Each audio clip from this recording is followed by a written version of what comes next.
One way of kicking this off would be to ask Peter about the title of his best-selling book.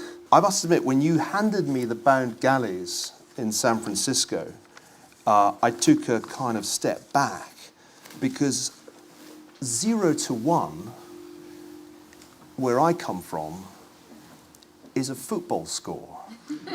Did it occur to you that you'd given your book the title that, you know, most Londoners would associate with Arsenal Football Club? Yeah, I became aware of that somewhat after the fact, and it's, I gather, not the football score you generally want to have either. It basically it comes from this question of how does one start new things? How does one create new things? And it comes out of a contrast that I develop in the book between two different modalities of progress that I think are very important in the 21st century. One of them is globalization, which I always draw on the x-axis, involves copying things that work, going from 1 to n, doing more of things that already work. And then the other modality I describe as technology, broadly understood, doing new things, drawn on the y-axis. It's vertical, intensive progress, going from 0 to 1. So globalization is going from 1 to 100 typewriters. Technology would be going from a typewriter to a word processor. And I believe we live in a world that for many decades has been more dominated by globalization than by technology. A lot of what's worked best in the last 40, 50 years has been more on the globalization side. For a number of reasons, I think that this has been somewhat unbalanced, that if we're going to have a successful 21st century, it will require a somewhat higher ratio of technological progress than we've had in recent decades. But at the same time, it's a very strange kind of a thing, because doing new things has a very different character from copying things that work. You know, copying things that work is sort of mechanistic, formulaic.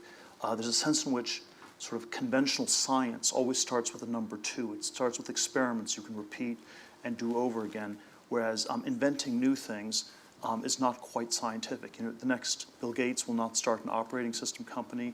The next Larry Page will not start a search engine. The next Mark Zuckerberg won't start a social network. And if you try to copy these people, there's some sense in which you're not learning from them. So this is sort of a deep paradox in teaching about entrepreneurship, because, you know, the core advice is you have to do something new. And if I try to reduce that to a formula, you have lost the essence of everything. I want to ask you briefly about Facebook, because that's one of your most famous and successful investments. I just want to make everybody, including myself, squirm a bit. In August 2004, you put $500,000 into a company called Facebook, and that bought you just over 10% of the equity. When you sold that investment, you haven't sold it all, I think you still have 5 million shares? The sales in 2 tranches yielded more than $1 billion. If that doesn't make you feel terrible, I think the only person it doesn't make feel terrible is probably Alan, but everybody else is going. Neil, this is not like a zero-sum world. Hopefully, as long as we have progress in our world, it shouldn't be quite that zero-sum. But let me ask you about how you saw the potential in that company. Tell us a bit about how you can tell a winner from a loser, because you see a whole ton of tech companies that come and pitch to you in your venture capital mode. How can you spot a winner as big as Zuckerberg?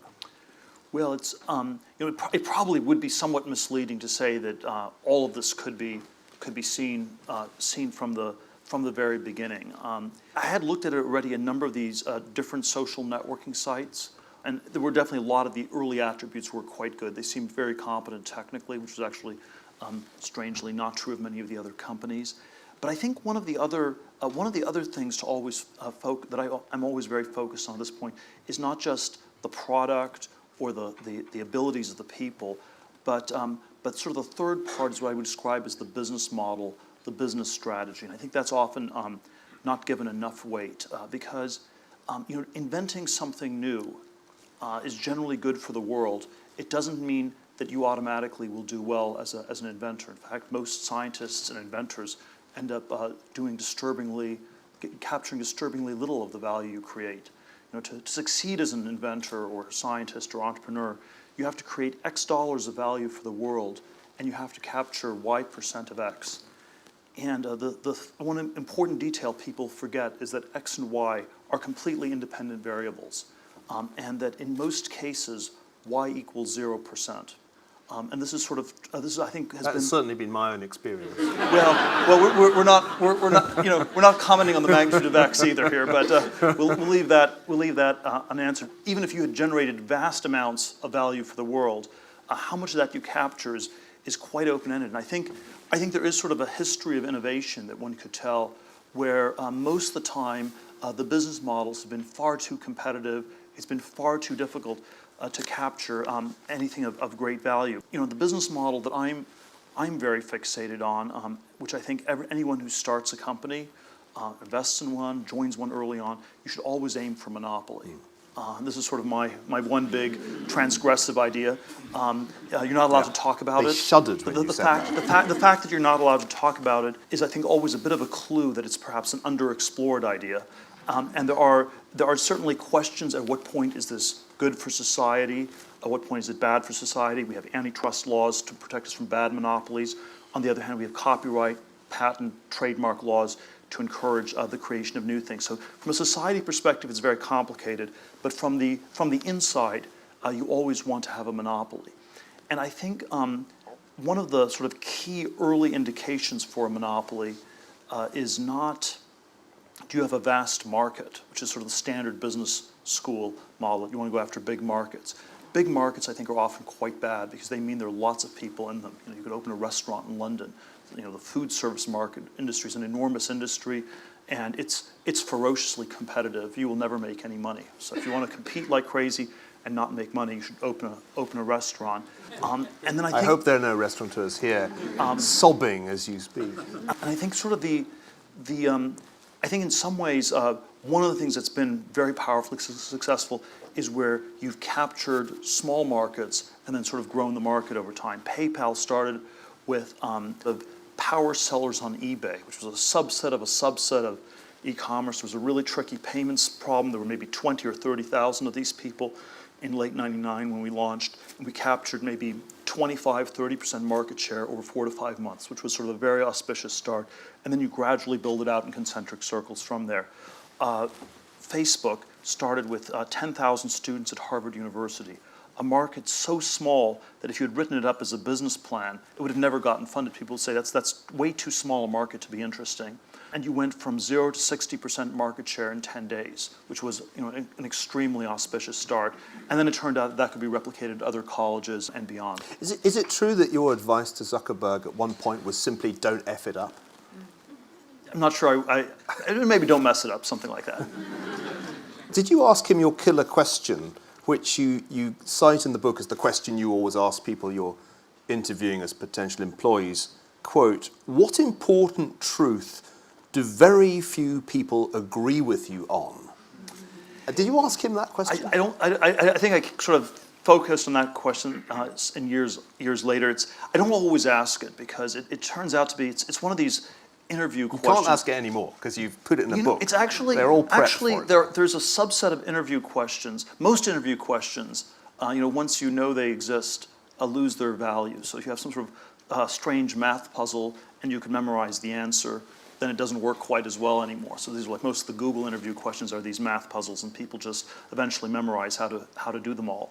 But I think this is actually one of those unusual questions where even if you read on the internet that I ask it of everybody, it doesn't make it much easier to answer, because the answer to this question, it's not a hard question because you have to be super brilliant to have some idea of a truth that other people don't agree with you on. I think most of us actually have answers to this question. The real problem is a psychosocial one. It's very uncomfortable because the correct answer isn't something lame like the education system doesn't work or our politicians are a bunch of clowns or things like that everybody already agrees on. The answers have to be things that the interviewer or the person you're talking to will be deeply uncomfortable about, and therefore, I think we live in a world in which courage is in far shorter supply than genius. I certainly agree with that. Is your version, is your answer to the question, monopoly is okay? I mean, Well, is that your shocking view that most people don't hold? You know, I mean, certainly my most shocking answers I would refuse to give in any context. It's just out of self-preservation. So darn, I was hoping to draw you but into the monopoly is roughly that's roughly at the limit of what I'd be willing to say. You know, the somewhat flip answer that I always give is that that people think this is an easy question to answer, but it is a hard question because there's something about originality that's always much harder than people think. You know, already in the time of Shakespeare, the word ape meant both primate and to imitate. And there's something, it's sort of how human beings learn. It's how we learn language from our parents. It's how, you know, culture gets transmitted in our society. We are these incredibly powerful imitating machines. But then there also are places where this goes very wrong. It goes wrong in sort of the madness of crowds and financial market bubbles, in sort of runaway crazy fashions of one sort or another. And so somehow being able to think for oneself is always easy to say, very hard to do. There's a somewhat strange phenomenon in Silicon Valley where you know, a surprisingly large number of the successful founders and entrepreneurs seem to be suffering from a mild form of Asperger's or something like this. Mentioning no names. Mentioning no names. But I think we need to always turn this around as an indictment of our society and say, what is it about our society where if you are not suffering from Asperger's, you will sort of be subtly talked out of all of your interesting original ideas before they're even fully formed. You will sort of pick up on subtle cues from the people around you. Oh, that's a little bit too strange. People are looking at me funny. I better not say that. I better not do that. You know, I should just go open that restaurant after all. They've done these studies at Harvard Business School, which you can sort of, I often think of the business school contingent, with apologies to people in the audience here, but I think of the business school contingent as sort of the anti-Asperger's contingent. It's sort of people who are extremely socially adapted. They're very well socialized. That may be somewhat low on the conviction level, and when you put all these people in a hothouse environment for 2 years, where they're supposed to figure out what they're going to do with the rest of their lives, and they talk to one another, and of course nobody has a clue what to do. This is sort of a formula for some rather bad decisions getting made. And they've done these studies at Harvard Business School where they found that the largest cohort of people systematically end up going into the wrong thing. They all sort of after 2 years conclude they should all try to catch the last wave by when it's generally too late. So, you know, in 1989, they all wanted to work for Michael Milken, 1 or 2 years before he really got in trouble with the junk bonds. You know, they were never interested in tech except for 99, 2000, when they descended on Silicon Valley and timed the end of the dot-com bubble perfectly, and on and on. Where are they now? I'd quite like to know. What are they back in Silicon Valley? Because there's a sense of, one can hear, I mean, I'm working at Harvard, I should perhaps defend the institution, but you That's a very robust defense you're giving there. It's a wonderful university. The business, it is a wonderful university. No, it really is. We'll come back to universities in a minute. I don't want to give the game away, because Peter has extremely interesting views on university. But he's a Stanford guy, so you should expect him to run Harvard down. But what is interesting at the moment is the subtle suspicion that maybe, and this is very much at the business school, maybe the action is in fact on the West Coast. Does that mean they're all coming back to Silicon Valley just in time for another dot-com crash? You know, it's. I think these things probably work best at the very extreme points. I'm not sure it's quite extreme enough to signal that, but yeah, there probably are a lot of people who end up trying to be somewhat fake entrepreneurs, where the goal is to be an entrepreneur. If you ask people, what do you want to do with your life? What do you want to do when you grow up? I want to be an entrepreneur, which I always think is a somewhat too common, disturbingly somewhat too common. And I think, you know, it's saying that you want to be an entrepreneur is sort of like saying I want to be rich or I want to be famous. You know, nobody in their right mind starts a company for the sake of starting a company. You start a company because there's a very important problem to solve that's not getting solved in large, you know, governmental or nonprofit or for-profit institutions. And that's why you actually need to start a new company. Just starting a company for the sake of doing so is a really odd thing to do.